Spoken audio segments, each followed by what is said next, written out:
All right. Welcome back to the podcast, everyone. Today we have another special guest, someone I've worked with, for quite a few months now in terms of helping you with your fitness business. We have Dorota Soto. Am I saying that correctly? Yes. She is an online fitness and nutrition coach working with high-performing women to be happier, healthier, and fitter. Dorota, thank you so much for taking the time to come on the podcast today. Thank you so much for having me. Awesome. I'm really excited to jump in. For those that don't know you or maybe your backstory, could you just give us kind of that, what got you into fitness, let's say, not necessarily the coaching side, but just you in general in the beginning? So that's actually a funny story because I was never an athletic person, and I would consider myself like a late bloomer when it comes to fitness. I'm originally from Poland, and when I was growing up in Poland, maybe in the beginning when I was 10 or 11, I played a little bit of tennis and swam, going to the swimming pool with my family, but overall not very into physical activity. And even when I think in a high school, I used to even skip PE classes because I never was, again, a big fan of it. I rather hang out with my friends at that point than actually do something very active. And I've tried to go to the gym here and there, but it was very short-lived. I would buy a membership for 1 month because I just wanted to look better and go every single day. And I stopped for, who knows how many months, and then try it again. So nothing very consistent, not a big fan of it, let's put it that way. And then in 2009, I moved to New York City, and I gained a lot of weight. I got married pretty much right away when I moved to New York City, and to someone who was even more into the partying than I was. So it was a lot of drinking, eating out, and I even didn't know how to cook at that point. So my breakfast every single day consisted of donuts, and nothing wrong against donuts, but I was eating donuts and sugary coffee drinks from Dunkin' Donuts, or every single day. So and I was working in the restaurant business, which definitely wasn't very health inducing as well. So again, like I said, I gained a whole bunch of weight, and I will say that my official beginning of my fitness started in 2012, when I was like, okay, I have to do something about it. It's not a good way of living. And I was very frustrated with my job at that time and with my lifestyle. And how it really started, I just decided I going to start running. And I was living in Queens at that point, and I had a huge park close to my house. And I was like, the only thing I want to do is to just run out and in. Like, doesn't matter how far I'm going to be running. I just want to leave my house, and I don't want to stop running until I go back home. So I don't know, maybe I start with half a mile, maybe I ran a mile. I have no idea how much was it, but the next day I would just run a little bit further away and a little bit further away. And that's how I really got into running. And then I eventually bought a set of dumbbells, and I was doing some exercise videos in my apartment. And that's how I started, in a nutshell. That's interesting. Yeah. How old were you when you moved to New York City? I was 22. Okay. So I moved right out of college. I came here. Okay. So yeah, that's definitely later bloomer for most fitness journeys, which is not a bad thing. I think anytime you pick fitness up is always going to be beneficial. How was the change like? So when you started running, was your husband helping you? Was he just like, why are you doing that? Were you guys doing the party scene still? What happened there? He wasn't really into fitness at all. And there was still partying going on. It wasn't that like, okay, now I'm stopping everything. So that was definitely, it was in the same time I was really trying, and I was trying to cook a little bit more and pick up a little bit healthier food. But at this point, we definitely were going in different directions. Hence, he's my ex-husband right now. And I was just like, I really want to just live healthy life. And I got to start getting a little bit more addicting to like this rush after the run and after workout. So I was very, we definitely crashed here. Not that he was like against it, but it was not something that he picked up as a passion as me. Well, I mean, I think that speaks to, you had a lifestyle that you wanted to create, a healthier one that you saw for yourself. And I remember reading your post on social media about it. It's like, when you get to that point where you want to make the change, if your partner's not going to make the change with you, or not at least helping you make it, it makes it tough, which is, I think, exactly what you went through. Yeah, it's you either need to have that support you don't have to be together in that same journey, obviously, but just having that support, definitely it was very like, you're either going to be healthy or you're going to be partying all your whole life. And I was like, why we cannot just blend it together? Why not both? Yeah. Exactly. So yeah, definitely. What made you pick running to start like the fitness journey? Because it was easy. I really didn't I know how to run. I didn't really have any gym close by my house. There was one gym that I joined, but it was like 20-minute walk. So I paid for the membership and I went maybe like a few times. So it was just convenience more, and I was more comfortable with it because again, I knew how to do it. So that's instead of picking up weights that you weren't sure really what to do. Yeah, exactly. Okay. What happened over the what was the first, let's say, 6 months to a year like for your transformation, for your journey? So when I was really into, I would say like maybe 6 months after I pick up running, I had that genius idea that because I was really trying to figure out what I want to do with my life. Obviously, I didn't want to work behind the bar for the rest of my life. And I was just like, wow, it would be actually really cool to do that for living. And so I was just like, oh, maybe I can become a personal trainer. It was literally maybe doing one of my runs. I was like, it would be so cool to, now I have to stay fit for my work. I literally had an idea in my head that will force me to be in the best shape ever. And that's when I decided to become a trainer. So I think it was like six months into my running and doing some exercises into the house that I pick up a course book and I was like, okay, I'm doing this. I'm going to become a trainer and I'm going to do it for living. That's amazing. Now, what happened after that? Did you end up you got a job and just you were in the industry?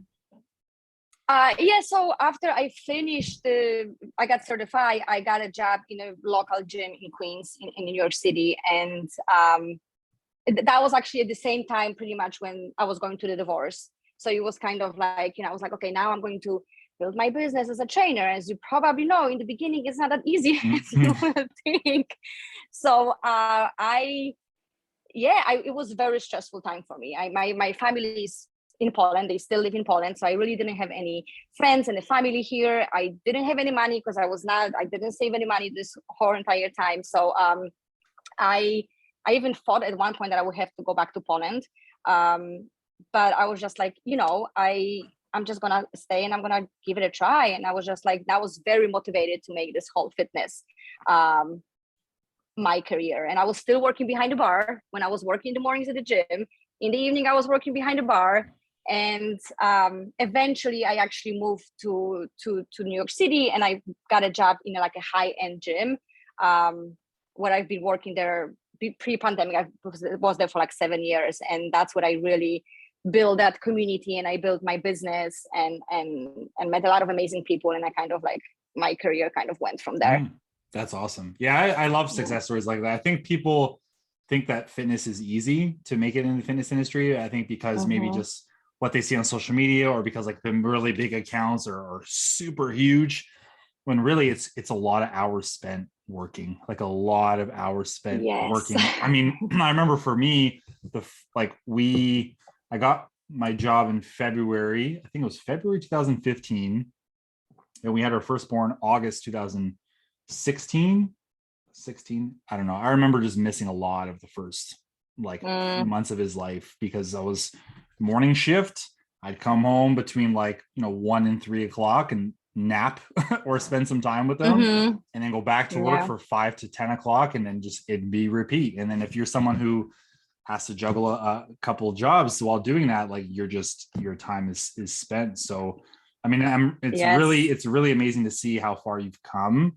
And now that you're building, because you used to work for the gym and now it's just you're solo, right? Yep. Yeah. So to see that, it's always inspiring because it does take time. It does take a lot of work and a lot of frustration, but here you are 10 years later and you're here, you're in the thick of the industry, you're working online, you're getting clients. So it's really awesome to see that. Yeah, thank you. Yes, it's definitely, when I look at this, I was like, oh, sometimes you don't realize how far you've come until you start speaking out loud about it. I was like, well, yeah, it's been a journey for sure. Yeah, we're tough, right? I think anyone who has a growth mindset, or anyone who wants high performers, it's hard to kind of zoom out and look at what you've done, because we're always okay, what am I doing now? Like, what do I want to go? What do I have right now? Like you and I off camera talked about, the schedules that we have right now. And it's kind of intense, but like, if I look back 5 years ago, I didn't have anything like this. I didn't even know what this looked like back then. Right. So it's kind of surreal. Yeah. And it's important. I think if everyone listening to this too, like whether you're a trainer or not, just zoom out sometimes. If you're trying to lose fat, if you're, doing different things, just zoom out. Have you made progress over 6 months, 2 years? Like, are you in the same position? Chances are you're not. Just like Dorota's just completely crushing it right now compared to where she was, for sure. Definitely difference. Yes. That's awesome. So right now you're working with more high performing women. What have you always kind of coached women, or you kind of just work with anybody? I work with anybody, and especially when I was at the gym in the beginning, because I just work with anyone. I just need to make money, right? So yeah, actually, when I was working at the gym, it was very mixed. It was older and younger people, men and women. I think by the end of working at the gym, I think for the last 2 years, my clientele was primary women. So at this point, I will start feeling more comfortable with training women at that point, because for 2 years, I was only training women, and I had maybe men here and there, but it was just for me. I could connect with them more. It was just, I just felt way more comfortable. And that's kind of like, okay, I'm just going to continue doing that, because definitely felt like a right fit for me. Yeah. Now, is that something that just happened organically, or like the gym kind of gave you more women clients? How did that work? So I think it started very organically, but then eventually, because I work in a huge gym, I mean, at one point we had like 60 trainers there. Wow. So if they it was, yes, 60? 60 trainers. Yeah. Holy, it was okay. And everybody was working full time. So you can imagine the load of people that would come there and like actually train. So, oh my God. So at one point they kind of knew what is the style of each trainer, like what type of clients they work with. So like, I feel like it started organically, but then eventually I realized I was working very with like women between 30 and 50 years old. And they were, it was just kind of, that was the clients that were sent to me from people above. So yeah, that's huge. I'm trying to picture in my head, like we had 5 trainers at ours. I'm like, this is enough. I can't imagine. Yes, no, that's crazy. Huge. Yeah. When you said huge, that's huge. Well, so when it comes to working with, women 30 to 50 high performing women, like what are some of the biggest struggles that they have with, getting happier, healthier, fitter, getting in shape? I feel like the biggest struggle, I would say, or obstacle, I mean, always time, right? You always be like, oh, I don't have enough time. And it's not only even when it comes to women. I feel like that's just in general, people are always like, oh, I don't have time, right? Because we have work and we have to take care of our family. But what I found with working, especially with women, very often they put themselves last. Everyone and everything is more important than them. They have to, of course, do their work and then come home and take care of their kids and spouse and clean the house and do all of that stuff. And then there's like, I'm exhausted. I don't have time for myself. I just want to sit on the couch when the kids are sleeping and do nothing. Yeah. Right. So, so I definitely found that this is like the most challenging part, and just kind of shifting from that. Like, if you're not going to change your environment, if you're not going to change how you kind of operate every single day, no one is going to do that for you. So just even shifting from that, okay, I think I deserve to have a little bit of time for myself to take care of me and my health. So that shift, it's always the hardest one. Just to shift, like, okay, how can you start prioritizing yourself so then you can show up again more confidently and to take care of your family and do the work you're doing. So that's definitely the hardest and the biggest obstacle, to just flip that mindset. Yeah, that's a tough one. How do you help them make that shift? Because it's got to take a lot of coaching, a lot of help with that one. Yes, definitely. There's a lot of moving parts, and it really depends on that person for sure. But just first starting with being brutally honest that if you're not gonna change it, you cannot blame anyone else. You have to be like, it has to come from me. I cannot expect now that after so many years that my spouse is gonna come to me. You're just like, Johan, you're just gonna sit here and take care of everything else. Not they don't care about you. Obviously they do, but that's have been every single day. Like, why someone else would change that for you? So just getting brutally honest that it has to come from you, and it really, you holding yourself back if you're not going to do something. And I'm not saying it has to be like very drastic and dramatic change, but just doing small, sit with your family maybe, or maybe just, you know, start speaking about like what really is important for you and start building that awareness. How can you like how your days looks right now, and how you can start making small changes to kind of make a little bit more time for yourself. Yeah, I think it's huge. I think it's tough, and something I think maybe it's not talked about, maybe it is. I think it's a generational thing that like I look at I'm not a woman, but I look at like how my mom worked or her mom worked, and like the work ethic of like putting themselves behind everyone else. And I feel like that just kind of gets passed down to a lot of people, whether consciously or subconsciously. And then it's when you become a mother, in my case a father, it's like you want to make sure and be providing for everyone else. It's something like I can survive, I'll be fine, I want to make sure everyone else is good. It's really tough to excel kind of in the health space, I'd say, in your own health and fitness, of like finding a balance between, you know, not putting yourself first in a way or prioritizing some of your stuff, but also knowing that you're still taking care of others. And you said small steps. What are kind of some of the small steps that you help these women with? So I think the one thing that I really start with pretty much with every new client that will come to me, and that's kind of the obstacles that they struggle with, is to how can we make 5 minutes for you? Just literally starting with 5-minute action. That doesn't matter right now what it has to be. How can you find 5 minutes just for you? And we can talk, we can, you know, figure out how we're going to use that 5 minutes. But right now, literally start with 5 minutes and just build from that. And I feel like some people's like, oh, 5 minutes, what's going to do 5 minutes? I was like, well, let's just find this 5 minutes and then we can figure out how can we make the best out of it. And when you start so small, you kind of set yourself up for success. And then people are like, oh, okay, it's 5 minutes. Like, what is 10 minutes at this point? Yep. And kind of like building into that. So it's not a shock for you, and it's also not shock for people around you. That now it's like, oh, now mom is gone for like 2 hours. Yeah. Like, no, I'm not talking about that. Yeah. Just making the small little steps that, you know, everybody can adjust to it. I love it. Yeah. I mean, I think small changes are always going to be more beneficial for long-term success. I think a lot of the times what people look for is a big sweeping change that is just going to like transform them. And it's the sad, not really sad truth, but the truth is it's never one or two big things. It's a lot of little things that add up. Absolutely. So with that 5 minutes, like with them, is it 5 minutes, maybe 5 minutes of movement, 5 minutes of like stress management? Like where do you is it depending on the person, where do you take them from there? Yeah, so it really depends on the person for sure, but that would be like something like, what about if we just do 5 minutes of movement, or 5 minutes just sitting in a peace, just like in your room by yourself without anyone around, or maybe 5 minutes you do a little bit of prep for your meal. So there's so many different ways we can use really that 5 minutes. So it really depends on the person. But yeah, I feel like a lot of time it really starts like, when can you just sit for 5 minutes and just breathe and, or, you know, close your eyes and just, you know, just do something that can help you to relax a little bit. Yeah, especially as a high performer. Like I literally had to take like a day yesterday because the month of like March was great, April was busy, May was even busier, June became this month of just overwhelm where I wasn't making time for me. And like I would get some workouts in and I would get some meal prep in, but in like the grand scheme of things, I needed to sit in peace.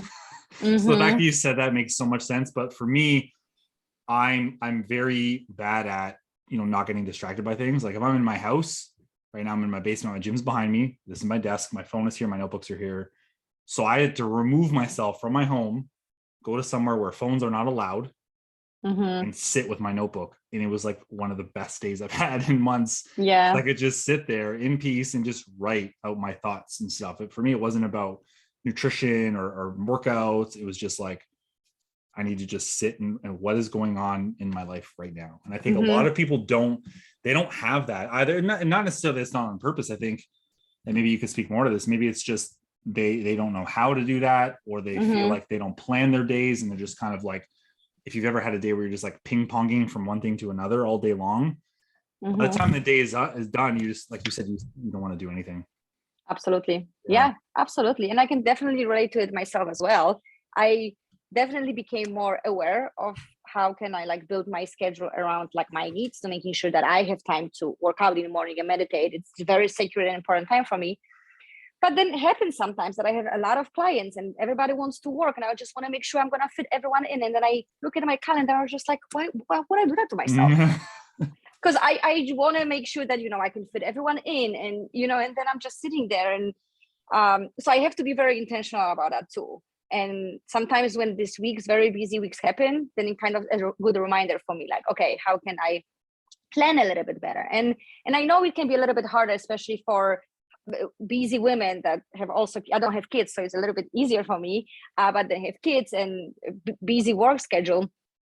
But I think just getting really honest with your schedule too, because there are so many times that we don't think that we waste. And it might sound a little bit rushed, because sometimes, what do you know? Like my day is really busy. And I'm not saying it's not, but if you really start doing something like I do with some of my clients, time journal, and really be honest, again, it's coming to be very honest with yourself, how you spend every single 5 minutes within the day, you will see that if you kind of be a little bit more intentional and spend a little bit of a few minutes in the beginning of the week, you could make that schedule work a little bit more for you rather than really against you. I love that. I love that you keep using the word intentional, because I think that's when it needs to be done, whether it's for workouts, whether it's for peace, whether it's journaling, meal planning. Like if you don't set the intent, it's likely not going to happen. Right. And you said about your workout time, your meditation time, it's sacred to you. To me, that's the thing is I think people don't set like a non-negotiable, like this is my time almost no matter what. And I'm a people pleaser too. When I had clients, I remember having to fit, I'll fit you here and there and I'll move my stuff around. But I think once you start doing that, like you said, you take a look at your calendar, you're like, what did I do? Like, where do I fit into this? And you said you don't have kids. I remember it was a few months ago that you had the puppy, right? Like newly brought home. So what was that like in terms of like scheduling and sleep and eating and all that? Oh, I didn't work out for the first week because it was like, I couldn't, like I was trying to put the puppy in the crate and she didn't want to do it. So she was crying. So I was like, okay, I'm not working out. I'm going to sit with the puppy. So for the first week, I didn't do anything because it's not about the puppy. Yes. Yeah. But did you make yourself feel guilty about it, or you just kind of accepted it for what it is and moved on? Oh no, I was feeling very guilty about it too. Yeah. And I was like, in the beginning, it was just like, okay, I was struggling with that because for me that was very new. Again, like I said, I don't have kids, so I never experienced that before. And I was even telling to my husband, like, imagine if I have kids right now, like how would I even like live my life? But so in the beginning it was hard, but then I was just like, okay, this is not forever, right? And nice. I think that's another thing. That was just the phase. So after first week, I was just like, okay, for me personally, my fitness is already so ingrained in my routine, and it's so important that I take a 1 week off and I don't have problem going back to it. I actually crave it and I need to go back to it because I'm not even doing this. I mean, I'm doing this for my health, but for my mental health, especially, that's how it really helps me. So for me, it wasn't hard for me to bounce back to it. But for some people, it's not as easy, right? If you're not very consistent with, or you're just trying to stay consistent, but just being honest with it and being like, oh, this is just the phase of my life, and just I always suggest make this agreement with yourself. Like, okay, I need this time to take care of this or this person or this thing. But after the 5 days, I'm getting back. No matter what, I'm going to just freaking get back and go, no matter how hard it's going to feel, because it's going to be hard if you take a break. So just making that agreement with yourself. I'm allowing myself to do 5 days, something what I need to take care of. And then I'm back at it. That's huge. And I think, and then you make a couple of really good points. When fitness is ingrained in you and it is your lifestyle, it's just another thing that you do as a part of your day, you start to crave it when you don't get it done. Yeah. When you're that type of person who's struggling to be consistent with it, taking days off is more of a habit than not, right? And that's where I think people have a hard time, is like, I can't be consistent. But then if you're constantly putting others before you, or you're not making time for yourself, it's always going to be this thing that the habit for your life is inconsistent fitness. So it's making the agreement. with yourself to prioritize that time, again, whether it's 5 minutes or 50 minutes, whatever you can get, make it a part of your day no matter what. The one thing I tell people when they're on vacation, that's what I'm saying. If you want to work out, great. I'm not going to push you to do so. Most of the time, what happens on vacations, people are already active anyways. They're not necessarily in the gym, which is fine. But it's that agreement of like, when we get back, we're back at where we left off, kind of thing. Yeah. Exactly. Yeah. That's a great point. Yeah. And building consistency also take time. Some people are like, oh, I just did it for 1 week. Like, you have to push through that uncomfortable feeling for a while until it's going to become part of your lifestyle. I mean, it took me a long time. It wasn't that, I mean, I was very like determined. I want to get healthier and I want to lose weight. That's how I started. But how many times I was trying to talk myself out of it, but I will still freaking push. I will still put my running shoes and I still go out. And then when the action always comes before the motivation kicks in. So just knowing that, and you just like, I know it's going to be hard for the first few minutes, but I'm going to do it no matter what. And the other thing I like about the agreements also that I tell to people who are just getting started, give yourself permission that if after 10 minutes of my workouts, I like absolutely want to stop, you can stop. Most likely, if you have time, you might continue because you already start feeling better and you're like in the groove. Yeah. But giving yourself that permission that, I can absolutely stop after 10 minutes can be also helpful to kind of, it's only 10 minutes. I really like that. And I think like you said, I think the hardest part is getting started. I'm in that exact boat where it's like, I've shifted my workout time so many times to work with what's best for me in my day versus like work, kids pickups. And it's like this morning, it was like a talk with myself of like, look, man, you only have this amount of time. Just put your friggin' shoes on and start. Once I started, it was it. I got the whole workout done. I felt great. It was fine. But it's like, I think we always have that initial like hump to just get moving. That's the hardest. But I think the more you can win that battle with yourself, the easier it gets. And then it becomes less of a battle and it becomes more of a habit. That's where consistency comes in. And to speak to your point about consistency and uncomfortableness, I think part of the problem that we as coaches face is people that we're working with that are new. If we don't set the expectations up properly, we have a hard time. The fitness industry is nuts sometimes. So and people's past dieting experiences come into play and what they're reading in magazines. Like, I have a client, she's done amazing in my opinion, but she was like, I feel like it's going so slow. I've only lost 9 pounds in 5 weeks. And I had to say, I'm like, look, that's amazing friggin' progress. Like, it might not stay at that pace forever, but there's absolutely nothing wrong with 9 pounds in 5 weeks. So if you're one of those people who catch yourself, you're starting something new, you need to give yourself, I want to say 12 weeks at minimum. Of like, just like stick to it no matter what, because I promise you, the longer you stick to it, the better it gets. That's it. You're not going to get a transformation in 4 or 5 weeks, but it's not going to go away after week 8 or 9. It's only going to keep getting better. But it's like you and I have to fight these expectations of what people have tried in the past, or if they've done cutting carbs or whatever other things they've tried. It's like, that didn't work long term. What we're trying to do now is, can they keep you long term? Yeah. So why not to try a different way? This time? Do you find that it happens a lot with women that come to you? It's like, you have to reprogram how they expect things to go versus how they're actually going. Oh, absolutely. And I feel like it's with almost everyone like that. Very rarely happens that I will have a new client coming to me and they already have that kind of mindset. That, I mean, not for nothing, I do have some clients that are like, okay, I just want to start like slower, small steps. But then when you kind of really start setting up those small habits, it always turns out that they want more. Yeah. Because they want to have like do something immediately that's gonna bring them that instant gratification, so they can see the number on the scale going down or whatever else they're working on. So yeah, definitely, it's in the beginning you have to kind of help them reprogram like how the things can really work for them in a good way this time, rather than just going back and forth between different diets and different exercise programs. Yeah, that's the tough part is making sure that everyone knows that it's like, it's not like as you brought up a good point that you struggled. Like, I've been working out since I was 13. So it's almost been 20 years. Wow. Okay. Anyways. So when I was first going to the gym, like my uncle would bring me, I'd always want to do legs because I hated training my upper body because my chest was weak. So I was doing legs. And then I had a personal trainer in high school to help me with like hockey performance from the age of 20 to 25, probably. I had a really rough time with consistency. I didn't have any coaches. I didn't have anyone helping me. You know, my hockey career was pretty much done. I was just playing like men's league at the time. So I didn't have that like drive as much to be consistent.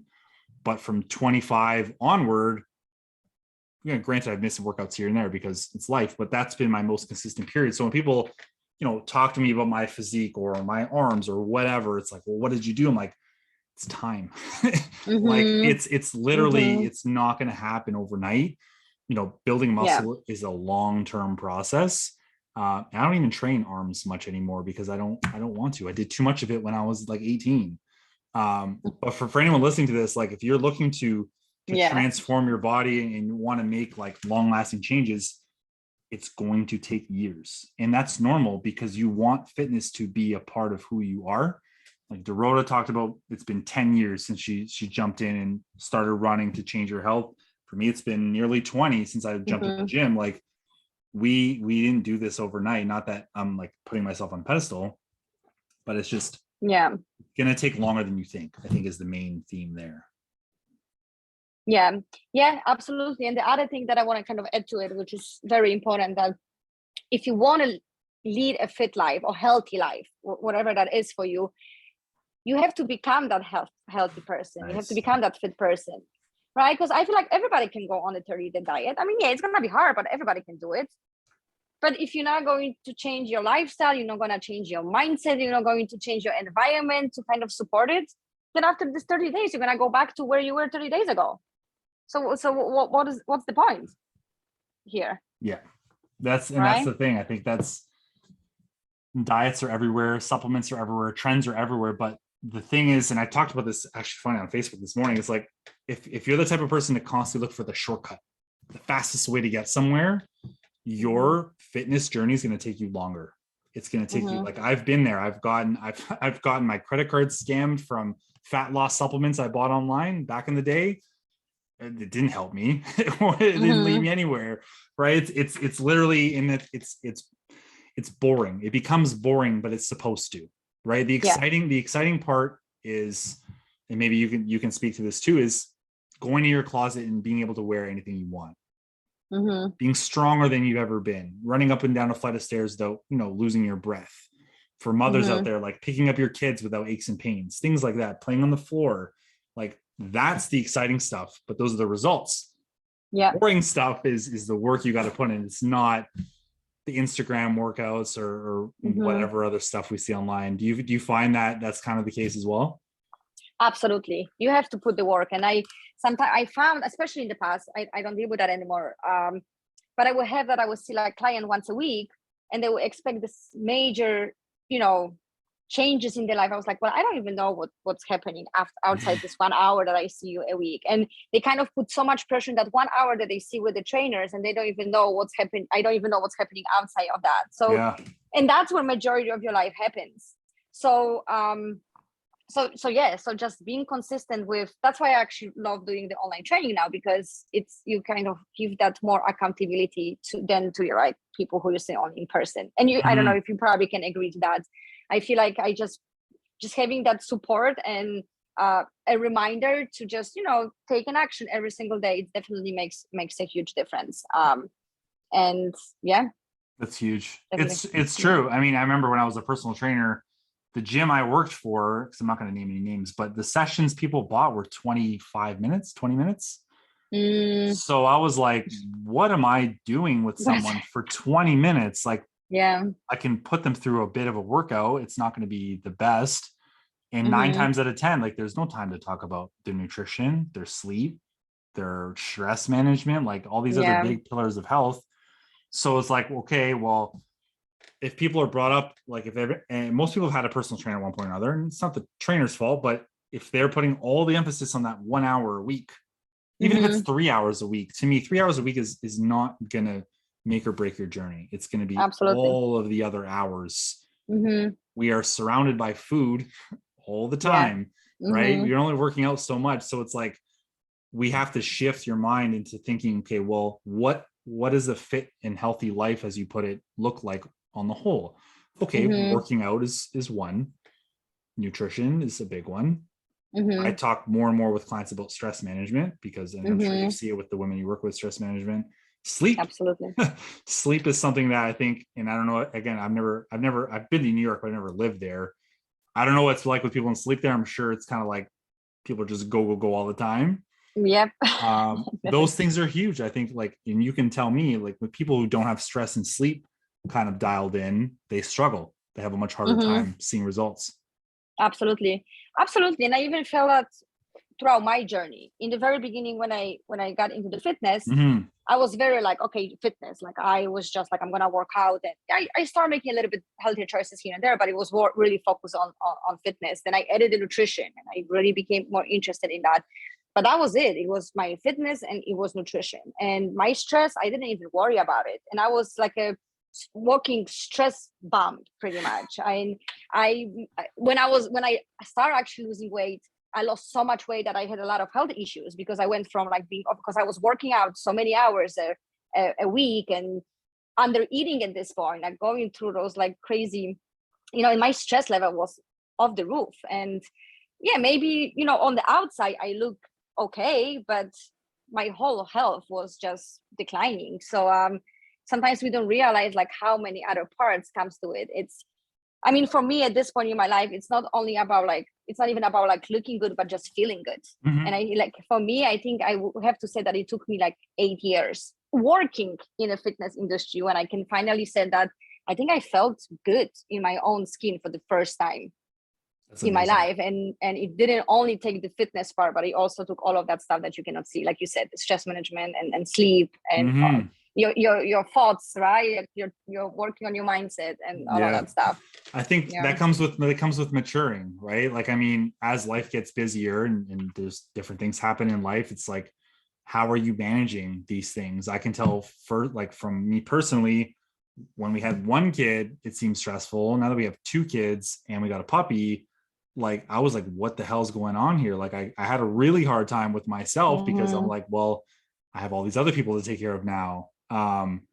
It's, and for those people who are like, well, my sleep is fine, my stress management's fine, I'd probably challenge you on it. If you're going to bed with the TV on, if you're going to bed with your phone on, your sleep is not good. Like that's if you're relying on large coffees or caffeine throughout the day, your sleep is you're not rested. And I think that's the thing, when you're not rested and you're relying on caffeine, which I love caffeine, don't get me wrong, like caffeine's the greatest drug of all time, for sure.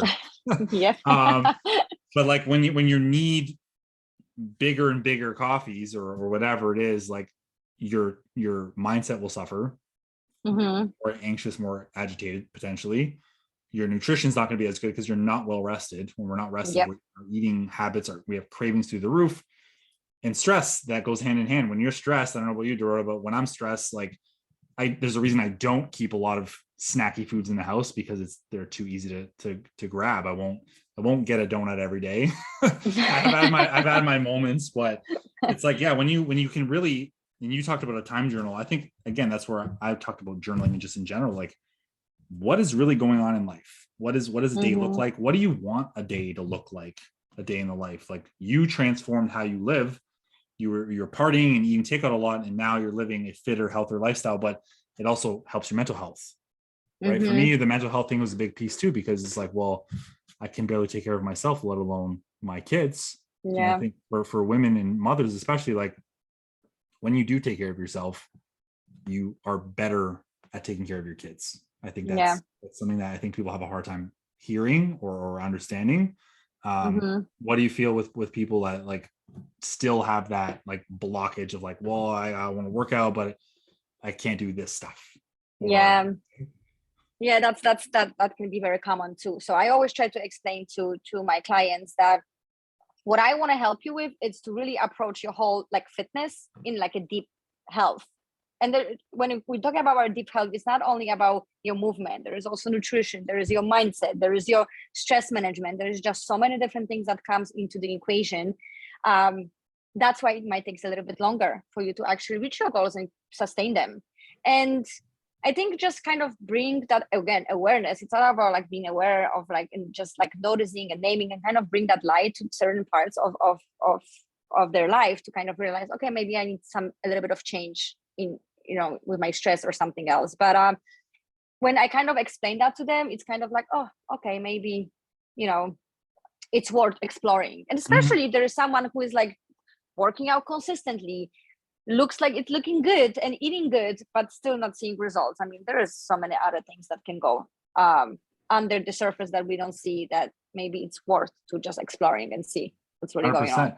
And that's the thing too, like you said about a healthy and fit life, like health encompasses mental health, right? And if sleep is something that, even if you're working out consistently and your eating is on point, lack of quality sleep will catch up with you, and if you're not managing stress, it could be that something it's like the straw that broke the camel's back, right? If you're going in your stress for a while, if something big happens, I've seen it happen, your life will just unravel for a bit. And then going at it and trying to pick up the pieces after is tough. But the stress management and the sleep to me are some of the toughest things to work on, because it's sleep patterns and habits are really ingrained. Like if you're used to going to bed with your phone or watching TV, like to tell you to stop doing that is a huge barrier.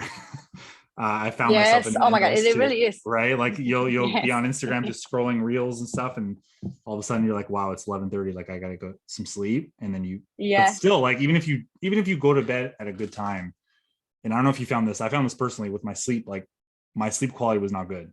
If I was at even if I went to bed at 10, but I was on my phone 15 minutes up to that bedtime, my sleep quality was still, I woke up groggy. Yeah, absolutely.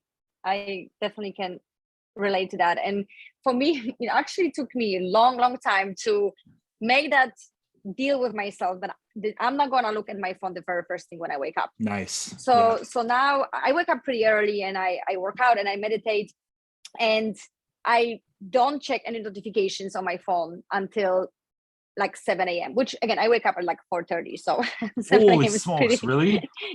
I do, because my husband is a trainer as well, and he actually works at the gym still. So he wakes up that early. I was like, I'm going to wake up too, and I'm going to do my meditation and work out and do all of my stuff. That's awesome. But I try not to look at my notification until 7 a.m. after I'm done with my time and the things that help me and refill my cup. Because in the beginning, I was like, I have to check if someone maybe cancel a client. It's like, I can check a few hours from now. I don't have to respond right away. And that's another thing. Some people are like, I have to be on top of everything. It's okay if you not gonna be like on call all the time. And just kind of take that time for yourself instead. It's true. I mean, nothing needs attention after 9-10 p.m. or before 7-8 a.m. Like nothing really does, especially on social media. Exactly. Like, that's something I'm still working on with myself, because it's a bad habit I've gotten myself into. But it's like, what are you really missing that you can't just check an hour later after you've worked out, after you've had breakfast, after you've actually woken up for the day? Is like, it doesn't need to be the first thing you see is your and that's a whole nother topic, like reactivity and waking up to notifications and already starting with social media. You're already starting your day in a reactive mindset, where it sets the tone, right? Like for you're setting your day off with like intention, meditate, workout, take time for you. Someone who wakes up with their phone and checks Instagram right away, you're setting your day up with what's everyone else doing and how am I catching up with everything else. It's not a good place to be, for sure. No, definitely. It makes huge difference when you change that, for sure. Yeah. Awesome. I know you got to run in a couple minutes. Thank you for this. This has been a great chat. I feel like we can keep going, but where can everyone find you online? I'll put everything in the show notes. So I hang out on Instagram mostly at Dorota Soto. That's what I'm all the time, pretty much. And I'm also on Facebook. I have a Facebook group called Healthy, Happy, and Fitter You. Nice. So if you are high achieving women, it's only for women. So if you want for a little support, I do like weekly coaching there inside the group too. So that's what I am. Pretty That's much awesome. hang out with it. Yeah, I'll definitely get the links for that in the show notes. Dorota, thanks so much again for taking the time. Always love chatting with you. Awesome. Thank you so much. Awesome. Take care. Bye.